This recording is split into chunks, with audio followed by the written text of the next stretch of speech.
Ya, Assalamualaikum warahmatullahi wabarakatuh. Perkenalkan nama saya Muhammad Aipun Pratama dengan NIM A071231045. Akan menjelaskan tentang visualisasi Tableau dan mengerjakan beberapa soal materi dari pertemuan pertama hingga pertemuan 7. Ya, langsung saja ke pembahasan. Di sini saya mengambil dataset ekonomi Asia. Eh, yang pertama, kita masuk ke pembahasan. Nah, yang pertama itu apa itu visualisasi data? Visualisasi data itu adalah metode yang menggunakan komponen visual seperti grafik, diagram, dan peta untuk menyampaikan informasi dan dari data.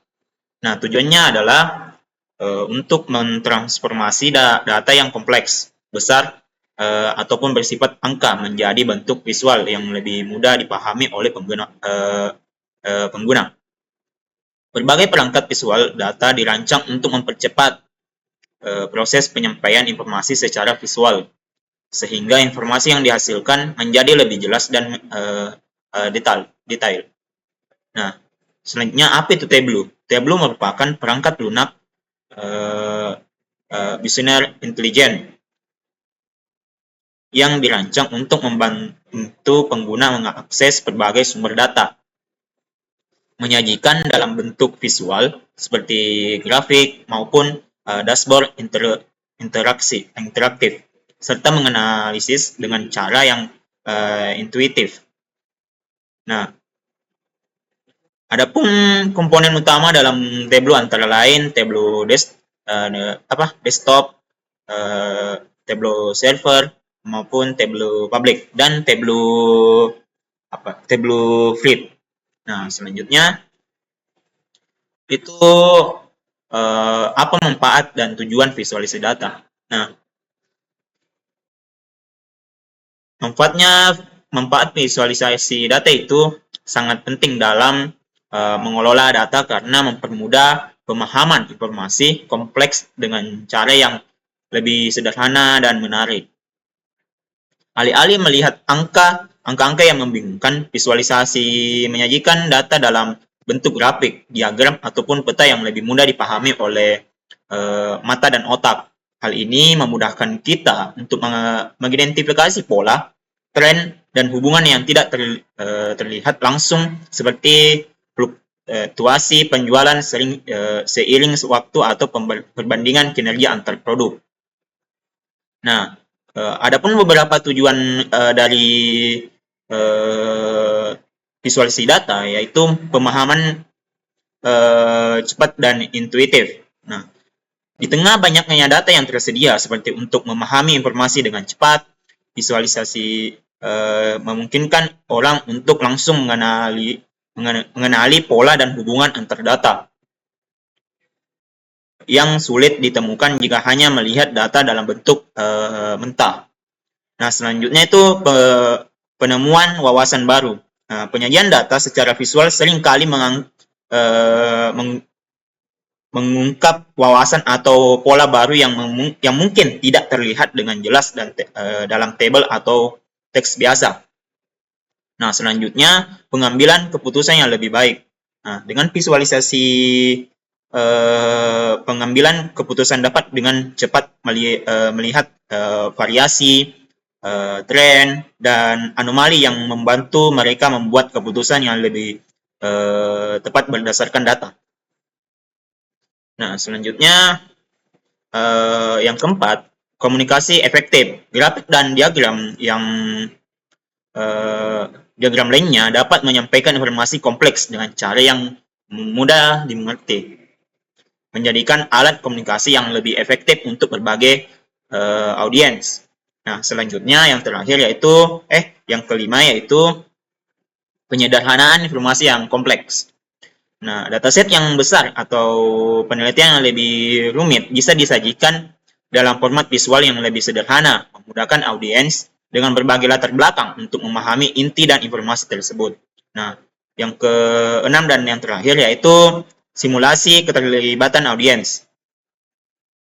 Presentasi visual yang menarik dapat menstimulasi ketertarikan dan keterlibatan audiens, menjadikan lebih bervariasi dan bervariasi dalam informasi yang disajikan. Nah, selanjutnya itu ada 6 teknik dalam visualisasi data di Tableau. Sebenarnya ada lebih dari 5, tapi kita ambil yang lebih sering digunakan. Yang pertama itu diagram batang. Teknik ini digunakan untuk membandingkan berbagai kategori data secara visual, memudahkan identifikasi perbedaan antara kategori. Nah, selanjutnya diagram garis. Nah, cocok untuk menunjukkan tren data sepanjang waktu seperti fluktuasi harga atau penjualan. Dan selanjutnya itu heat map. Visual ini menggunakan warna untuk menampilkan intensitas data yang memudahkan untuk mengidentifikasi area dengan nilai tinggi atau rendah. Nah, selanjutnya scatter plot membantu menunjukkan hubungan antar dua variabel untuk mendeteksi pola atau korelasi. Nah, selanjutnya yang terakhir peta geospasial atau map. Nah, teknik ini menyajikan dan data berdasarkan lokasi grafis, memudahkan untuk melihat distribusi data secara spesial. Nah, selanjutnya, yang ketiga itu kita akan menerapkan visualisasi data dalam data Asia dataset. Nah, langsung saja kita demokan langsung di Tableau. Nah, yang pertama itu soal yang pertama itu buatlah visualisasi bar chart yang menampilkan GDP per kapita dari semua negara di Asia Tenggara pada tahun 2020. Nah, yang pertama itu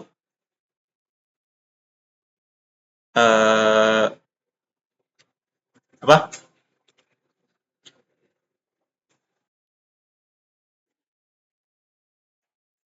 Yang pertama itu kita masukkan dulu deh.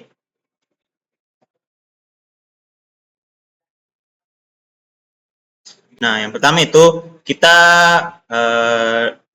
drag counter name ke kolom counter name, kita masukkan ke sini, terus kita masukkan GDP per kapita ke rounds.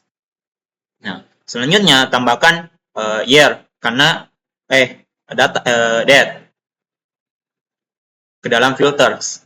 Terus kita pilih years. Terus kita tahun 2020. Terus oke. Nah, terus tambahkan region ke dalam filter.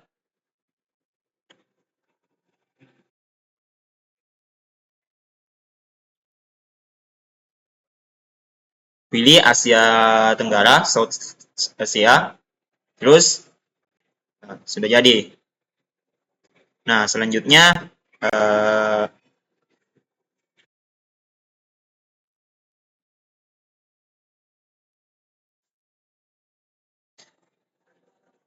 terus kita tambahkan GDP per kapita ke dalam label untuk melihat angkanya secara langsung. Nah, terus kita jika ingin diurutkan dari yang teratas dan yang ke terbawah, kita pilih ini. Salah. Ini. Oke, itu yang nomor pertama. Selanjutnya nomor 2, sorting. Nah, di sini buatlah visualisasi bar chart yang menampilkan negara-negara di Asia berdasarkan life expectancy pada tahun 2019. Nah, kemudian urutkan dari yang tertinggi ke yang terendah. Nah, yang pertama kita itu keluar dulu. Pertama kita ambil country name. Terus kita masukkan life expectancy. Selanjutnya kita masukkan date ke filters dan pilih years tahun 2019. Terus klik apply. Terus oke. Nah, karena di sini mengatakan urutkan dari yang tertinggi ke terendah, maka kita pilih ini, sorting ke sini. Nah, itu nomor kedua caranya. Selanjutnya nomor ketiga. Nah, di sini agak panjang soalnya di hierarki. Nah, yang pertama buatlah hierarki dari region ke country name, lalu visualisasi internet user pada tahun 2020 dalam bentuk bar chart dengan fitur drill down dan pewarnaan berdasarkan region. Nah, pertama itu kita keluarkan ini region, kita keluarkan semua. Nah, pertama itu drag region ke kolom. Terus tambahkan terus tadi di sini kan country name masih di luar region, jadi kita masukkan ke country name dengan cara ketik ini, terus pilih hierarki, pilih hierarki, terus remove hierarki,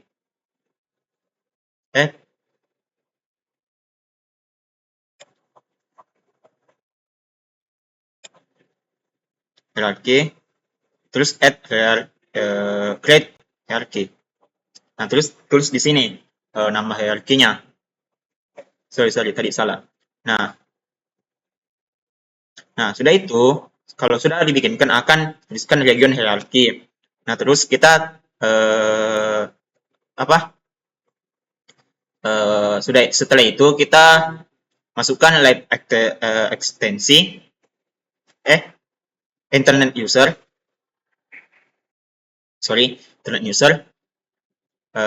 ke bawah ke round.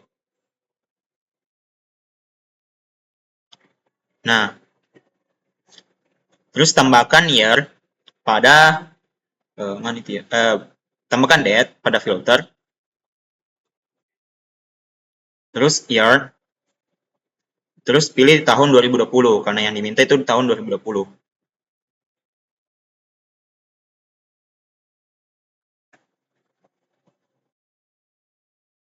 Terus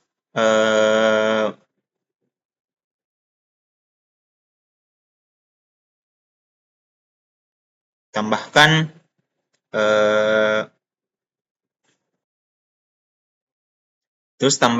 year, sudah tadi, tambahkan region ke color untuk tambahkan ke color, region ke color untuk membedakan warnanya. Nah, terus gunakan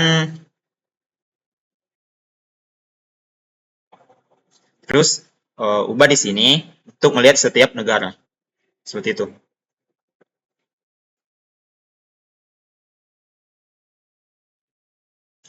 Nah, di sini sudah dibagi sesuai setiap bagian benuanya. Seperti Asia Tengah itu Kazakhstan punya internet user 85-90. Terus Kyrgyzstan itu punya 72. Nah, selanjutnya di sini ada Asia Tenggara yang dimana itu Indonesia. Nah, Indonesia itu punya 53,70 internet user. Nah, sekian dari nomor 3. Selanjutnya kita lanjut ke nomor 4. Nah, nomor 4 itu kita buat yang pertama itu kita baca di soalnya, kelompokkan negara-negara di Asia berdasarkan awal huruf dari country code, misalnya awalan I, K, S, dan lain-lain. Lalu visualisasi rata-rata GDP kemudian US untuk masing-masing kelompok tersebut pada tahun 2020 dalam bentuk bar chart. Nah, yang pertama itu kita bikin groupingnya country code. Bagaimana caranya? Uh, kita ke country code, terus kita pilih dari sini. Ini kita pilih grade, terus bikin group. Nah, di sini kita grouping, dan misalnya kita pilih A, terus pin all. Nah, terus group. Nah, kita tulis di sini ini untuk grup yang awalan A.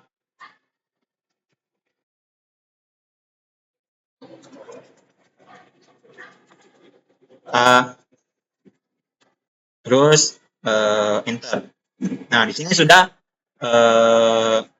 yang berawalan A itu bakalan satu grup. Seperti itu.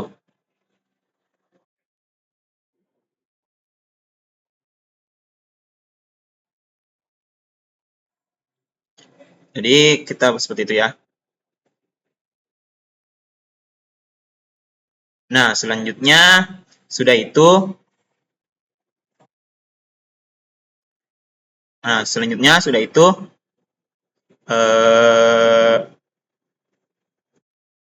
kita masukkan, kalau sudah digrupkan, kita masukkan country code-nya tadi kan jadi mini country code. Kita lihat. Nah, jadi country code kita masukkan di kolom. Terus kita masukkan GDP karena yang diminta itu tadi GDP. Nah, terus dikasih masuk di sini. Nah, terus masing-masing kelompok tersebut pada tahun 2020. Jadi kita masukkan year tahun 2020 seperti tadi. Nah, selanjutnya agar kelihatan teksnya kita pencet ini supaya kelihatan berapa sih yang punya awalan A gitu. Nah, selanjutnya di create yang dimana tahun 2000 soalnya itu buatlah visualisasi linear chart untuk menunjukkan tren internet user di Asia dari tahun 2015 sampai 2020 menggunakan discrete yang year pada sumbu waktu. Nah, di sini yang pertama kita ambil year, tahun. Kita ambil date, terus masukkan date, terus year. Kita lihat semua tahun, kita masukkan semua tahun. Karena 2015 sampai 2020. Nah, terus gunakan internet user, karena yang mau dilihat itu internet user. Jadi kita masukkan internet user. Nah, terus supaya kita tahu warna setiap benua,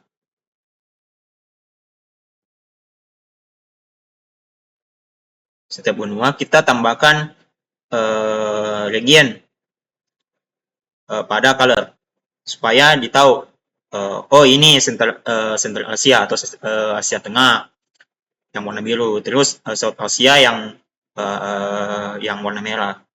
Nah, selanjutnya nomor 7 yaitu pilihlah Indonesia dan buatlah visualisasi GDP per kapita dan literasi rate dari 2015 sampai 2020. Gabungkan keduanya menggunakan dual axis dan bedakan sumbu yang dengan warna.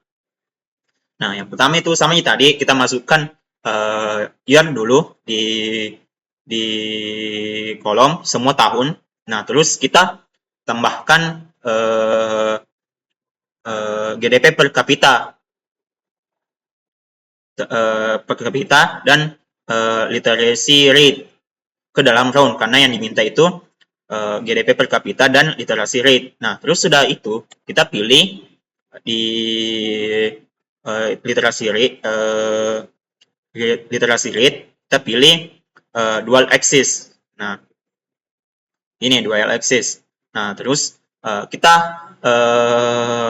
filter negaranya, karena yang diminta itu adalah Indonesia. Jadi kita pilih di sini Indonesia, kita cari Indonesia. Nah, sudah terpilih kan? Nah, selanjutnya oke. Nah, terus sudah itu, agar mempermudah warnanya, kita tambahkan measure name ke dalam color supaya mudah dibedakan. Seperti ini. Nah, ini yang kuning itu literacy rate, terus yang hijau yaitu GDP per kapita. Nah, selanjutnya nomor terakhir yaitu scatter plot. Nah, buatlah scatter plot untuk membandingkan GDP per kapita dengan life expectancy untuk semua negara Asia pada tahun 2016. Tambahkan titik berdasarkan populasi total. Nah, selanjutnya warnai titik berdasarkan region. Nah, yang pertama, kita ambil GDP per kapita. Karena yang diminta ini GDP per kapita. Kita tambahkan di columns. Nah, selanjutnya kita tambahkan life expectancy ke dalam rounds untuk membandingkan, karena kita ingin membandingkan keduanya. Nah, selanjutnya ini di semua negara Asia pada tahun 2016. Nah, jadi kita filter date-nya, tahunnya. Jadi 2016. Nah, terus tambahkan ukuran titik berdasarkan populasi total. Nah, di sini saya masukkan populasi total ke dalam size supaya kita tahu, oh yang paling besar ini yang paling banyak populasinya. Seperti ini, di South Asia itu yang paling banyak. Nah, dibandingkan dengan, ya lihat ukurannya, dibandingkan dengan Central Asia, yang di mana South Asia itu punya 1 juta sekian, sedangkan Central Asia itu cuma 70.000. Nah, selanjutnya kita masukkan warnai titik berdasarkan region atau setiap bagian benuanya. Nah, di sini region dimasukkan ke dalam warna supaya nah seperti ini, supaya bisa ditahu, oh ini yang warna merah South Asia. Nah, di sini sudah ada penjelasannya. Nah, sudah itu, setelah demo kita lanjut ke mungkin ke PPT selanjutnya. Nah, di sini sudah masuk ke penutup. Kesimpulan yang bisa saya sampaikan yaitu visualisasi data memainkan peran yang sangat penting dalam membantu kita memahami informasi yang kompleks dengan cara yang lebih sederhana dan efektif. Nah, dalam konteks analisis data menggunakan Tableau, teknik-teknik visualisasi yang telah diterapkan dalam 7 soal di atas seperti filtering, sorting, hierarchy, grouping, discrete, combinate, dan dual axis, serta scatter plot membuktikan bagaimana alat ini memungkinkan untuk menyajikan data dalam berbagai bentuk yang mudah dipahami. Nah, selanjutnya, yang terakhir, saran, meskipun visualisasi yang telah dibuat secara informatif untuk memberikan pengalaman yang lebih efektif dan memperkaya eksplorasi data, disarankan untuk menggabungkan visualisasi dalam bentuk dashboard yang interaktif. Nah, dashboard ini dapat mencangkup berbagai jenis visualisasi seperti bar chart, line chart, dan scatter plot yang saling melengkapi dalam memungkinkan pengguna untuk melakukan drill down, filter, dan memiliki variabel yang berbeda. Misalnya memiliki subregion atau indikator lain. Nah, cukup sekian dari presentasi saya tentang visualisasi data Tableau yang membahas tentang eksplorasi data pembangunan negara-negara Asia melalui visualisasi Tableau. Lebih dan kurangnya mohon dimaafkan. Wassalamualaikum warahmatullahi wabarakatuh.